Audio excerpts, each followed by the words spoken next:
Shalom, semua jemaat dan saudara terkasih di dalam nama Tuhan Yesus Kristus di mana saja berada. Apa kabar? Kiranya semuanya sehat saja ya. Nah, saudara yang terkasih di dalam nama Tuhan Yesus Kristus, hari ini kita akan kembali bersama-sama untuk belajar tentang firman Tuhan. Kita akan merenungkan firman Tuhan yang menjadi epistel di ibadah Minggu Palmarum di Minggu tanggal 28 Maret tahun 2021. Nah, sebelumnya mari kita siapkan hati kita. Kita berdoa. Allah Bapa kami yang kami sembah di dalam nama anak-Mu Tuhan Yesus Kristus, terima kasih Tuhan, Engkau memberikan kami waktu yang indah saat ini untuk belajar dan merenungkan firman-Mu. Berkati hati kami, berkati pikiran kami Tuhan, supaya kami boleh menjadi pribadi yang selalu mau untuk taat mendengarkan firman-Mu dan menjadi tanah yang subur untuk benih-benih firman-Mu. Waktu ini, saat ini kami serahkan ke dalam tangan-Mu. Di dalam nama anak-Mu Tuhan Yesus Kristus, kami berdoa dan bersyukur. Amin. Saudara yang terkasih di dalam nama Tuhan Yesus Kristus, mari sama-sama kita siapkan Alkitab kita. Kita buka yang menjadi epistel Minggu Palmarum yang akan datang, yaitu di dalam Injil Yohanes pasal 12. Membaca kita mulai ayat 12 sampai ayat 16. Saya akan bacakan untuk kita semua, namun jemaat Tuhan di rumah harus tetap membuka Alkitab kita. Sekali lagi, Injil Yohanes pasal 12 ayat 12 sampai 16. Demikianlah firman Tuhan. Judul perikopnya, Yesus dielu-elukan di Yerusalem, ayat 12. Keesokan harinya ketika orang banyak yang datang merayakan pesta mendengar bahwa Yesus sedang di tengah jalan menuju Yerusalem, mereka mengambil daun-daun palem dan pergi menyongsong dia sambil berseru-seru, Hosana, diberkatilah dia yang datang dalam nama Tuhan, Raja Israel.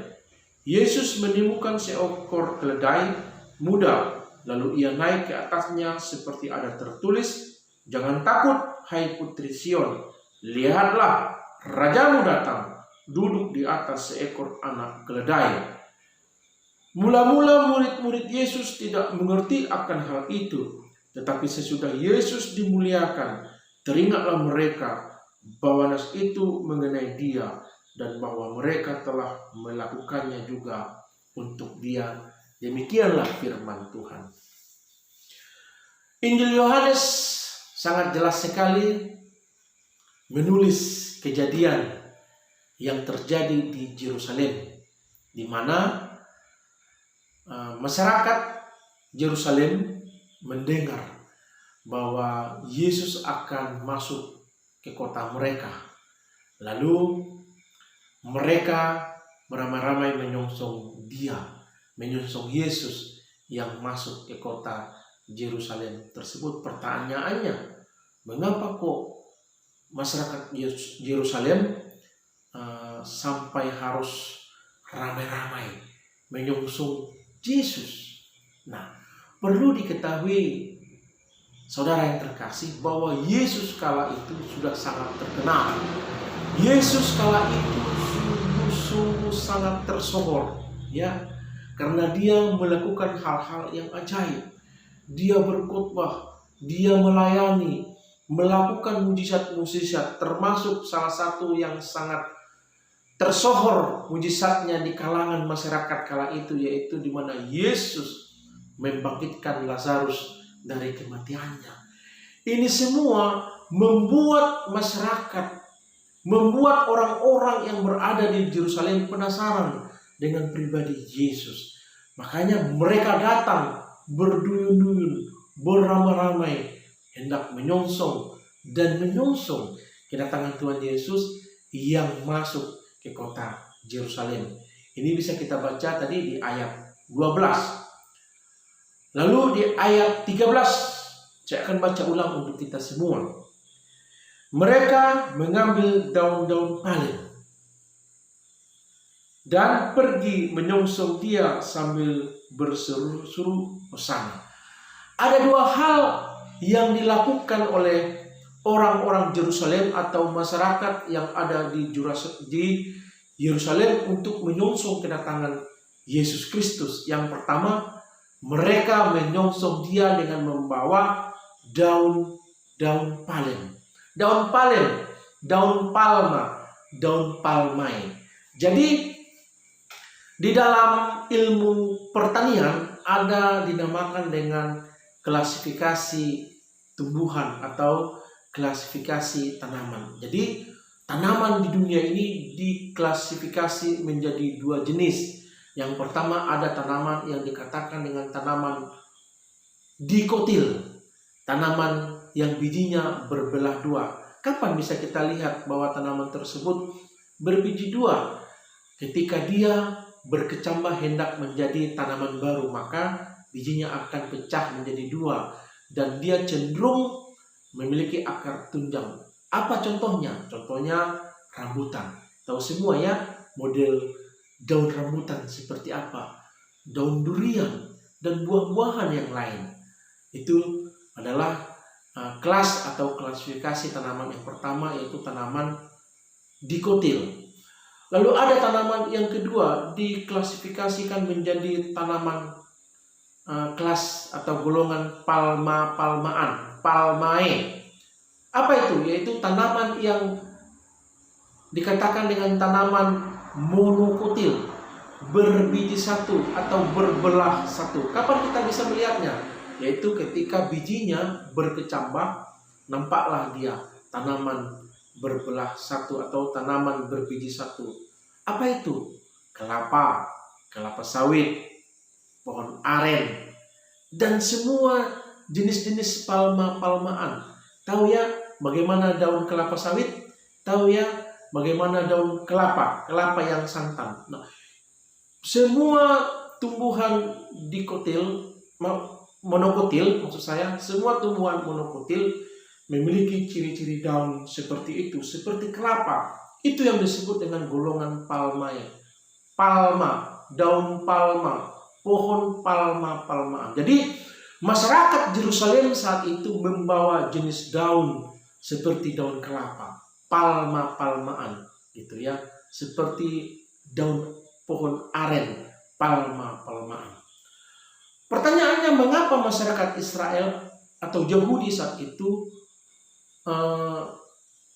atau masyarakat Yerusalem saat itu membawa daun palma menyongsong Yesus? Nah, ini menariknya. Ada tradisi di kalangan Yerusalem bahwa orang-orang yang menang melawan kematian, yaitu orang-orang yang menang di dalam peperangan, yang berhasil pulang ke kampung halamannya, pulang ke tengah-tengah keluarganya, itu disambut dengan daun palma, daun paleman. Dia disambut sebagai orang yang telah menang melawan maut, sebagai orang yang telah menang melawan kematian, sebagai orang yang telah memenangi peperangan. Ketika dia pulang, disambut menggunakan daun palmaan. Daun palem ini adalah tradisi Yahudi. Jadi Yesus disambut sebagai pribadi yang telah menang menghadapi kematian, yang telah memenangi peperangan. Menurut mereka, kenapa Lazarus yang mati itu dibangkitkan oleh Yesus Kristus? Jadi menurut orang-orang kala itu, dia pahlawan, disambut dengan paleman. Yang kedua, hal yang dilakukan oleh masyarakat Yerusalem yaitu dengan cara berteriak sambil mengatakan hosana, hosana. Apa maksudnya? Maksudnya adalah mereka berteriak memuji dia, memuji Yesus dengan mengatakan hosana, hosana.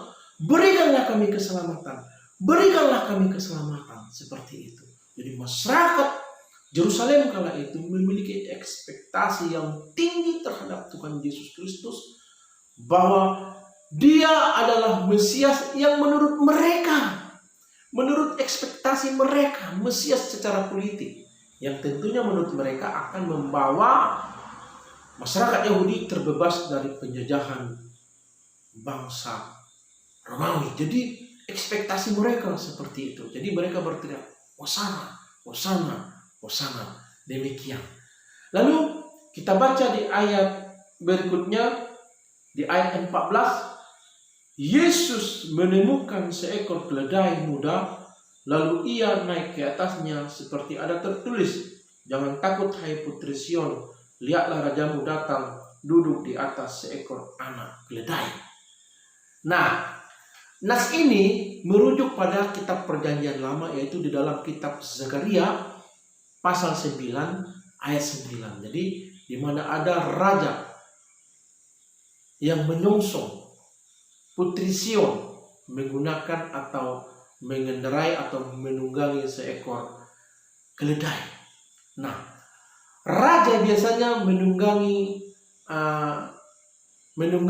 dua jenis tunggangan kala itu ya, yaitu tunggangan yang pertama kuda, tunggangan yang kedua adalah keledai. Dan kedua tunggangan ini memiliki arti makna tersirat atau bahasa tak tertulis yang ingin disampaikan manakala ia menunggangi salah satu tunggangan ini. Jadi ketika raja menunggangi seekor kuda dan memasuki sebuah perkampungan atau perkotaan, dia ingin menunjukkan bahwa dia datang membawa peperangan. Dia datang untuk menaklukkan kota tersebut. Dia membawa aroma peperangan. Dia membawa hasrat untuk menaklukkan terhadap kota tersebut. Itu adalah pesan tersiratnya ketika seorang raja menunggangi seekor kuda. Lalu tunggangan yang kedua adalah keledai. Jadi ketika seorang raja menunggangi seekor keledai, maka pesan yang tersirat ketika dia memasuki menggunakan atau menunggangi seekor keledai adalah bahwa dia raja pembawa damai, raja pembawa sukacita. Jadi Yesus yang masuk ke kota Yerusalem adalah pribadi atau raja pembawa damai, penuh kerendahan hati, penuh kelemah lembutan. Sesungguhnya saudara-saudara, ini juga lah yang membuat ekspektasi orang Yahudi terhadap Yesus Kristus itu kelak itu menjadi hal yang mengecewakan mereka. Mengapa? Mereka mengharapkan raja yang datang itu sesungguhnya adalah raja yang menunggang kuda, yang gagah, yang perkasa, yang kelak bisa mengalahkan bangsa Romawi, penjajah Romawi. Namun Yesus yang datang kali ini adalah dengan menunggang keledai.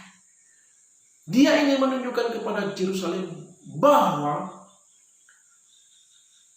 dugaan Anda bahwa Yesus datang sebagai Mesias secara jasmani itu salah. Yesus yang datang ini adalah raja pembawa damai, raja pembawa sukacita.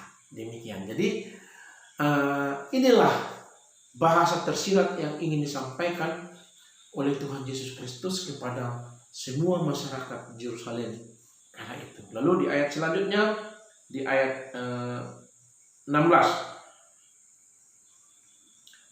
Mula-mula murid-murid Yesus tidak mengerti akan hal itu, tetapi sesudah Yesus dimuliakan, teringatlah mereka bahwa nas itu mengenai dia dan bahwa mereka telah melakukannya juga untuk dia.